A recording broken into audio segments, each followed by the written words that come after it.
Tom, thanks so much for joining me on the show. A real pleasure to chat with you every time. So. How are you? Good, thanks. How are you doing, Tom? I'm good, thank you, my brother. Good, thank you. Was just saying that the last time we spoke, it was Hardwick last year. Great festival, great set there, and it was just after the release of White Lies, We Can Do It, just before the release of Roadrunner. But yeah, it was a great festival. Great to chat with you then. Great to chat with you again now. But how's everything going in the world of Tom Meighan at the moment? Yeah, the world of Tom Meighan's he's confused at the minute. Tom Meighan is. He doesn't know where he's going. Left, right, centre, or backwards. You know. I'm joking. I'm all right. You know. Yeah, I'm all right, thanks, mate. Well, Tom Meighan's all right, mate. Yeah, you know, the kids are growing up. Music's, you know, been great. You know, I've been on tour, playing some songs. Got a few things in the future ahead. You know, looking good. You know, so yeah, things are good. Thanks, bro, for asking. No, it's great to hear, and it's just good to see you doing your thing, Tom. We were there last week in Sunderland at the fire station. Me, my dad, my mate, we were there. We were on that little platform to the right-hand side of the stage. I think you acknowledged us a few times as we were there singing along and everything. But what a show that was! Yeah, I mean, you know what I liked about the venue was it's been made. It's a proper venue, isn't it? It's been made to you know, it's been done properly. The space. There's no you know, kind of like dressing rooms, you know what I mean? It's been built for a gig. Do you know what I mean? That's why I appreciate the fire station. It's cool, isn't it? It's like obviously being a fire station in the past, and it's got that like. That's what I'm saying, brother. Yeah, it's been purposely built that. They've done it for a gig. You know, it's not like an old venue. You know, stage sets on fire, and you know what I mean. It's a beautiful venue, and the gig was great as well. It was absolutely off the scale. I mean, every time is Tom, but it just like the venue and everything. It was so good, and I must give a big shout out to Northern Hospitality too, who opened. They're good friends of ours here at CVFM Radio, and yeah. I was speaking. That's why I got a chill after the gig. See, I'm an idiot. I walked off stage, burning hot, melting, literally. I went straight outside, blazed one up a cigarette, and then I caught a chill. So I was speaking to that sport band. They were great. They were nice kids. I'm not surprised you were warm like in that fur coat for nearly the whole gig. That's you know. Sometimes you got to do that for the love of rock and roll. You put yourself through like like that. That idiot, Chris Eubank Jr., puts himself in that plastic cellophane. You know, like, that's like me in my coat on stage. And I work out in my fur coat. Do you know what? Do you know, I just change the subject. I actually like Conor Benn, you know, now, more than Eubank Jr. That's crazy. I don't know why. Anyway, sorry. Have you changed now? More Conor Benn over Chris Eubank Jr. there? Conor Benn, mate, yeah. Chris Eubank Jr. is a bit of a bell, isn't it? You know what I mean? Let's be honest. It's you're obviously comparing yourself to him with the fur coat there, but I mean, different methods, you know. Whatever. Go. Where did you get that coat from, Tom? I must ask. It's from ASOS. ASOS. Yeah, it's from ASOS, bro. I like my fur coats, mate. You know, so I suppose it's part of my identity, isn't it? Or any coat, in fact, when it's new and it's warm and it's fur or whatever. You know, everyone's wearing parkas now. Oh, guess what? Guess what's back in fashion? Double denim blue jeans. Wow. Well, it never went away, did it? It's insane, isn't it? Is that the outfit for the next tour then? Double denim and. I've done my double denim with my long hair when I was 27, 28. I've done that. I've done the John Lennon look and the Kurt Cobain. You know that rock and roll look. Yeah. So I can't wear my hair back again though. But them days are gone. Because now I am yeah, I've got a load of greys, bro. So it's not like how it used to be, brother. And I've got a bit thin on the head. I'm not losing my hair. I've got fine hair, you see. So, anyway. So it's fur coats for the future then, I guess. Yeah, if I do go bold, I'm quitting rock and roll, 100%. I'm sure you'll be fine, Tom. I can't see that problem anytime soon. But of course, it was a fantastic gig in that fur coat. And what else I wanted to talk about was it's been quite a busy year for you, 2025. Really, of course, Roadrunner. I said Roadrunner is an absolute stomper of an album. Loved that. It's just an album you can listen to from start to finish. I think every track's banging. And then you've got the new Raw acoustic album, which came out earlier on. Yeah, I mean, I think what's so wonderful about the Raw album, brother, as well. What I tried to do is I tried to do an MTV Unplugged, right? In my brain, this is how I work, in a studio in Leicester, and just to press record in the studio, get an audience in, about 15, 20 people, kind of like make it like a studio vibe, which made the vibe better, and we just hit record button and record the whole thing in one go.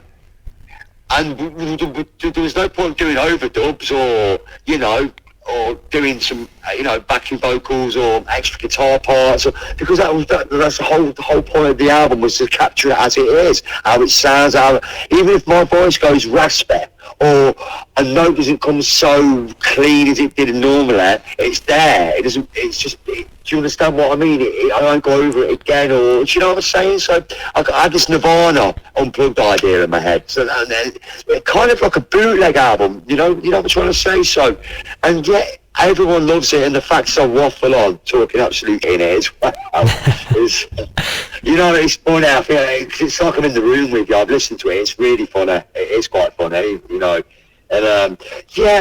and I'm working with some good people, friends of mine, and we put this thing together, and I've been doing like rough trade, I've done HMV, I've done some in-stores, played some few songs, and it's nice, it's bringing the acoustic element back to like my side, and the fans engage more as well, bro. It brings the fans in. It's more, it's personal. I mean, I love the Raw thing. I think it's really funny. I think we shot the whole thing as well, and it's beautifully shot. The lighting in the studio is beautiful, and it kind of comes through the windows, and it's just kind of, you see the dust in the air, that kind of magic. And there's just like me and Chris Hayden, going through the Raw set. So, I'm glad I did that, It's we love it, and especially when you look at Fire on that album as well, it's totally different, but just your voice and that guitar, it just sounds sublime, and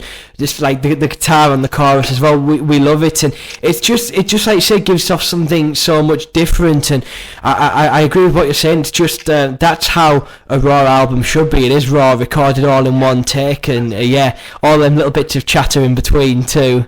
Yeah, brother, yeah. And the thing is, as well, if you got the vinyl, you just tap NFC, and you get the whole hour of the live show, what we recorded. Right. It's Have you done it, brother? You tap in it, you've got to do it, brother. You see the whole. It's amazing. It's great. Also, what do I need to tap then? You tap. You get the album vinyl, and then it comes with the NFC. Your business card. You just tap it, and it just kind of you see the gig right there in front of you onto your phone. Oh, it's kind of like, do you know when Star Wars do them? Do you know when they do them? What's it called? Holograms. Oh, it's like one of them. Like, you see Darth Maul or Vader standing there, and that's pretty much what it is, brother. It's this amazing technology. There's guys I'm working with called Voyager, and they helped me put this together, and they're the called Voyager. They're fantastic, and it opens it all up, the whole show off your phone. So NFC, brother, yeah. I'll have to. Brother, please, you have to watch it until you stop talking to me. I'll have to. I'll have to do that then, Tom. I think that's a night this week sorted. But a real pleasure chatting with you again, Tom. Every time is. Hey mate, it means a lot, mate. Thanks for keeping the faith, brother. And listen, I promise you, mate. I promise you that the light is there. I'm not far off touching the light, mate. I'm just about there. I can reach. I got my claws in the mountain, bro. I just need to pull myself back up. I pull myself a bit more weight, and I'm just about there. I was going to ask, what's the plan for Tom Meighan going forward then? Plan for Tom Meighan going forward, I've got a few things, mate. Exciting things, hopefully. So, but it's going to shock everyone as well, which would hopefully, which would be great. You know, the next move will be fantastic. Anyway, well, hopefully.